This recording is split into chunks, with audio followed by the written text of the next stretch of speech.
یہ ایک جھوٹے مکار کو سنتے چلیے آپ. اس کا نام ہے شیخ مکی، اور میں اس کو کہتا ہوں شیخ مکھی،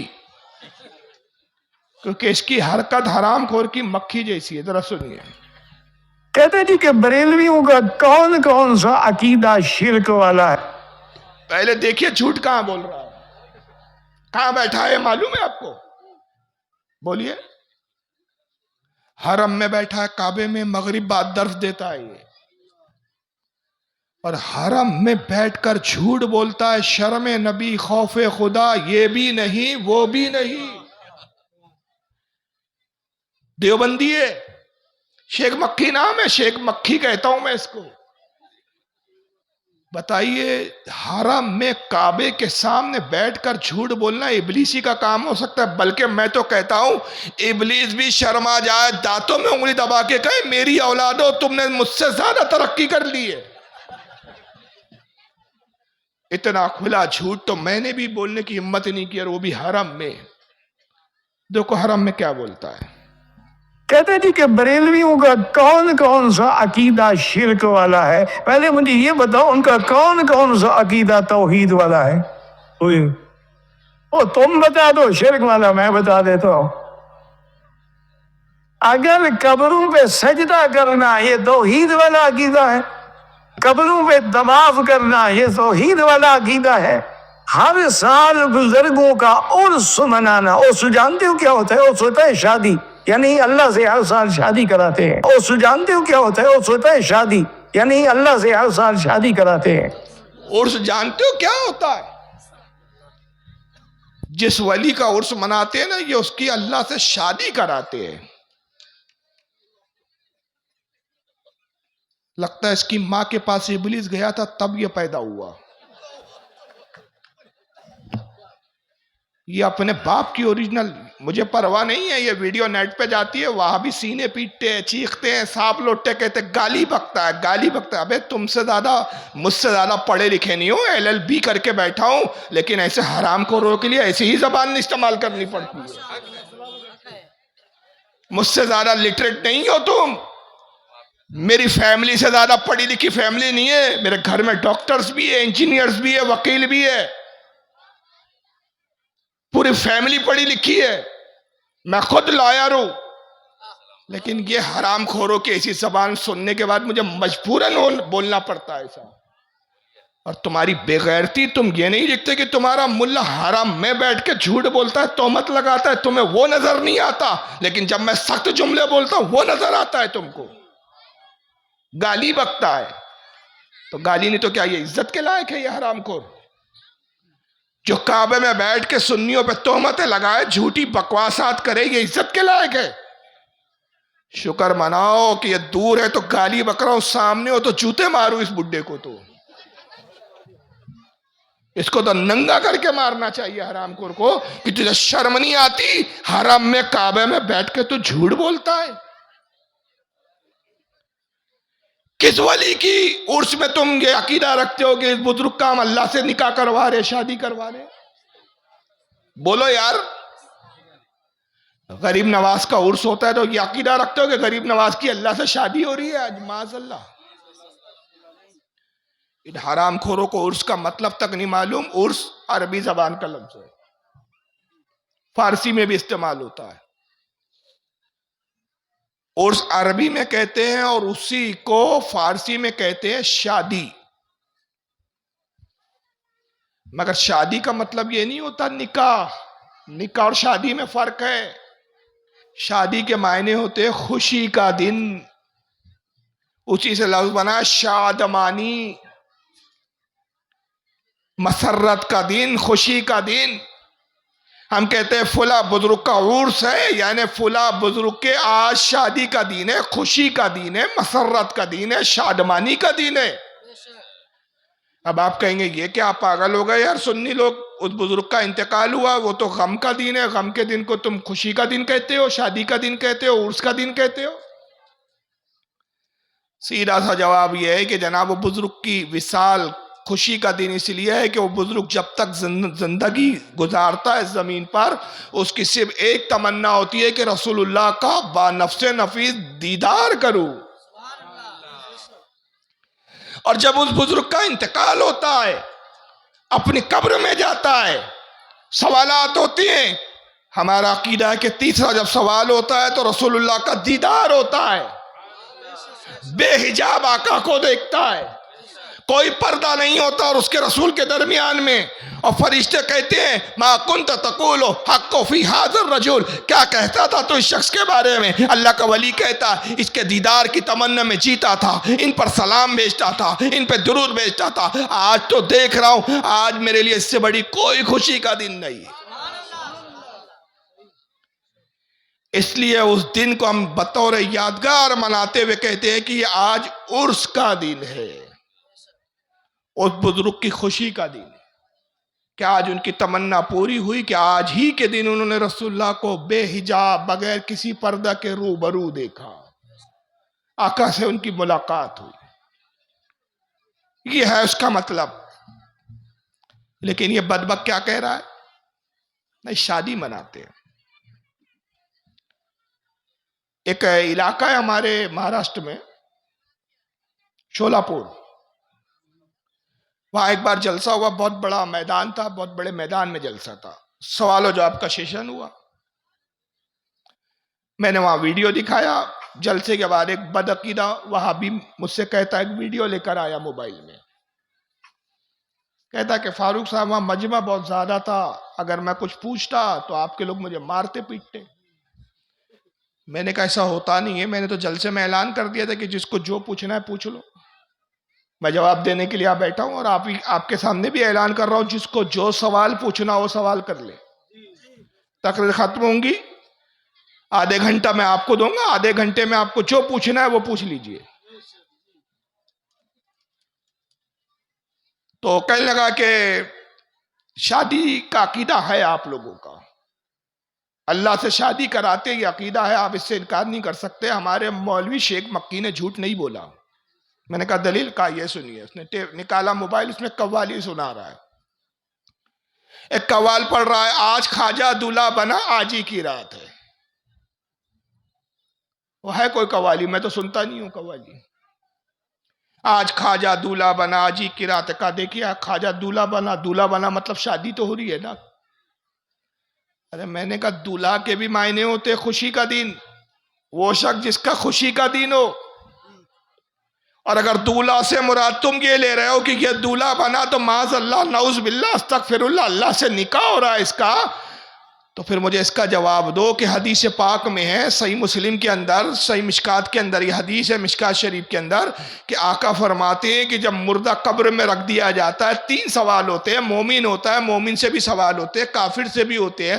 جب کافر سے پوچھا جاتا ہے، بے ایمان سے پوچھا جاتا ہے کہ تیرا رب کون ہے، من ربو کا، وہ کہتا ہے لا ادری، میں نہیں جانتا. ما دینوں کا، تیرا دین کیا ہے، وہ کہتا ہے لا ادری، مجھے نہیں معلوم. جب تیسرا سوال ہوتا ہے رسول اللہ کے بارے میں کیا کہتا تھا، وہ کہتا ہے لا ادری، میں نہیں جانتا یہ کون ہے. فرشتے کہتے ہیں کہ تجھ پر افسوس کہ تو دنیا میں رہا، نہ خدا کو جانا، نہ دین کو جانا، نہ رسول کو جانا. جہنم کی کھڑکی کھولی جاتی ہے، جہنم کی ہوائیں آنا شروع ہو جاتی، عذاب مسلط ہو جاتا. یہ حدیث ہے؟ بولے ہے. میں نے کہا وہی حدیث آگے بڑھتی. آقا کہتے جب مومن قبر میں جاتا ہے فرشتے پوچھتے ہیں من ربو کا، تیرا رب کون؟ مومن جواب دیتا ہے ربی اللہ، میرا رب اللہ ہے. وہاں دینوں کا، تیرا دین کیا ہے؟ دین الاسلام، میرا دین اسلام ہے. ما کنت رجل الحق فی ھذا الرجل، ما کنت تقول حق فی ھذا الرجل. کیا کہتا تھا دنیا میں شخص کے بارے میں؟ کہتا ہے ہوا محمد رسول اللہ صلی اللہ علیہ وسلم، یہ محمد صلی اللہ علیہ وسلم ہے. ہوا سیدی، یہ میرے آقا ہے. ھذا سیدی، یہ میرے آقا ہے، یہ میرے سردار ہے. اب فرشتے کیا کہتے ہیں یہ آپ نے بھی سنا ہوگا. مبارک ہو تو نے صحیح جواب دیے، اب سو جا ایسے جیسے دلہن سوتی ہے. میں نے کہا کس کی دلہن ہے؟ اب تو بتائے کس کی دلہن ہے؟ صم بکم عمی فہم لا یرجعون.